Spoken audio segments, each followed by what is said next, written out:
The temperature just dropped 10 degrees, and something is moving through the tree line that wasn't there 30 seconds ago.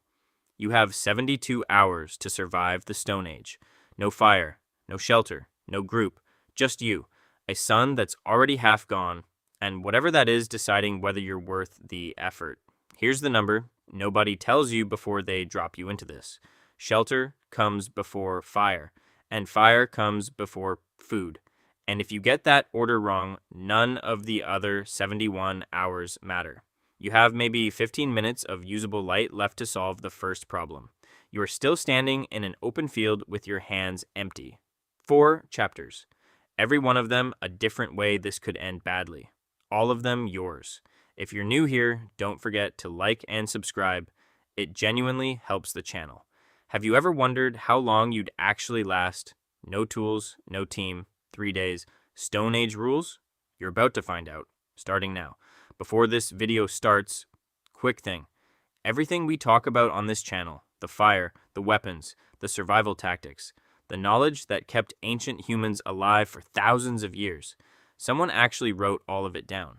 It's called the Primitive Survival Bible, and it covers exactly how to survive without any modern survival gadget.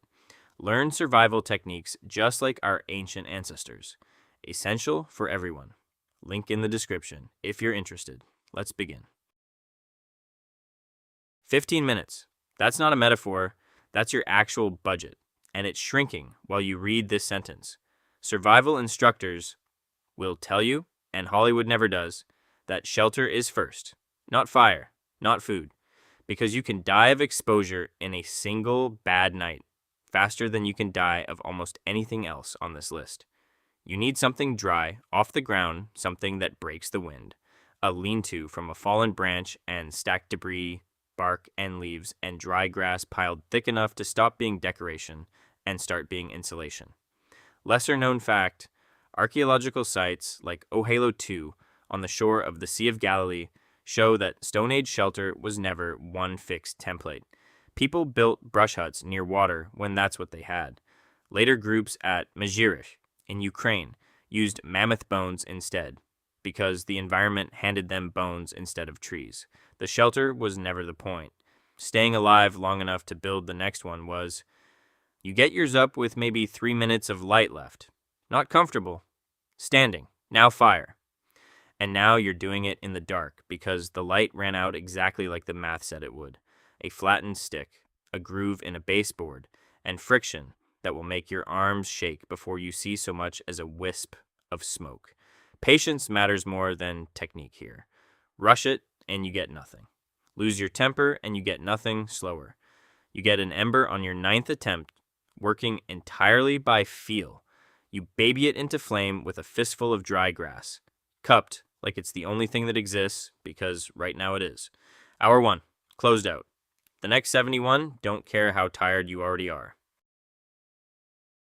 Here's what the fire is actually for, and it isn't warmth. Warmth is the bonus. Its real job is telling every predator in listening range that this patch of ground is currently occupied by something awake and holding light. That matters, because night in the Stone Age is not empty. It is specifically, aggressively not empty. Wolves are the headline threat, and the data is uncomfortable.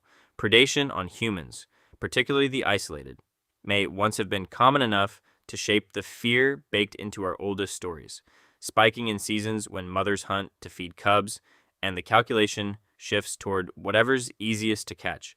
Tonight, alone, you are exactly that. Lesser known fact, this isn't folklore extrapolation. A fossilized early human skull has been recovered with 2 puncture wounds in the back, matching precisely the lower canine teeth of a leopard. Something stalked, caught, and killed a person, and left the exact shape of the bite behind for someone to find hundreds of thousands of years later. That's forensics, not campfire talk. Around 2 a.m., something crosses just inside the firelight's edge. Low, quick, gone before you get a clean look. You don't move, you don't breathe loud, you add exactly 1 more branch, no more, because a fire that suddenly flares up reads as panic, and panic reads as prey. It doesn't come back. You don't find out what it was. You don't need to. You keep the fire fed until gray light. You do not sleep well. You don't need to sleep well. You need to survive the night. And tonight, those are different jobs. Hour 24, and you're still the one telling this story. Morning brings a new problem, and it's the one people underestimate the most: water. The number to keep in the back of your head is 3. Roughly 3 days without water is the outer edge of what a body tolerates. And it's not a pleasant 3 days. Dehydration steals your judgment long before it stops your legs. Water outranks food by a wide margin. You find a stream. Good. You have no pot, nothing that survives direct fire. So, rock boiling. Heat a handful of small stones in the flame for the better part of half an hour. Then drop them one at a time into a hollowed piece of wood using a pair of green sticks as tongs, because your fingers have opinions about touching hot rocks. Do this enough times and the water actually boils.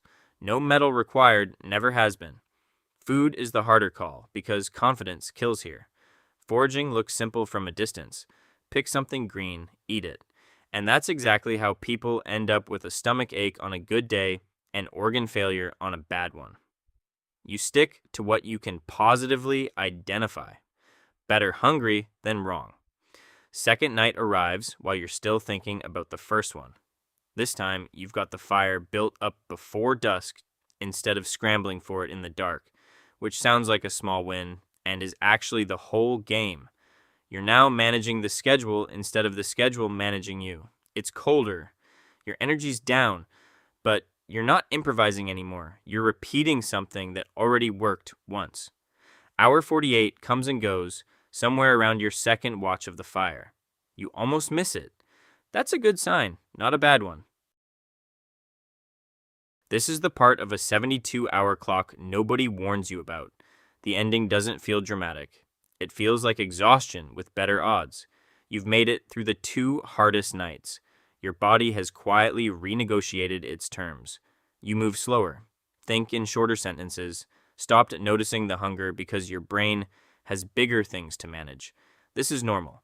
It's also exactly the window where people who've survived the worst of it get careless, because the danger feels finished before it actually is. You keep the fire going. You keep drinking. You don't push your luck on food just because you're almost done. Lesser known fact, there's a rough survival psychology rule instructors still use as a gut check. About 3 minutes without air, 3 hours in brutal exposure, 3 days without water, 3 weeks without food. But the 5th number is the one that actually decides most outcomes. Without hope, people don't last 3 seconds. The checklist gets you through the visible dangers. The will to do the next small task, feed the fire, check the water, don't panic, is what actually closes out hour 72. The final hours are almost nothing. Tending flame, rationing water, waiting. Then it's hour 72, and against a fairly brutal set of odds, you're still here. You didn't win by being the strongest person who ever stood in that field. You won by getting the order right: shelter, then fire, then water, then food, and by not letting one bad decision undo 3 good days. That's the whole game. It always was. 4 chapters. Hour 1, where shelter and fire had to happen before the light ran out completely. Night 1, where the fire kept whatever was at the tree line at a distance.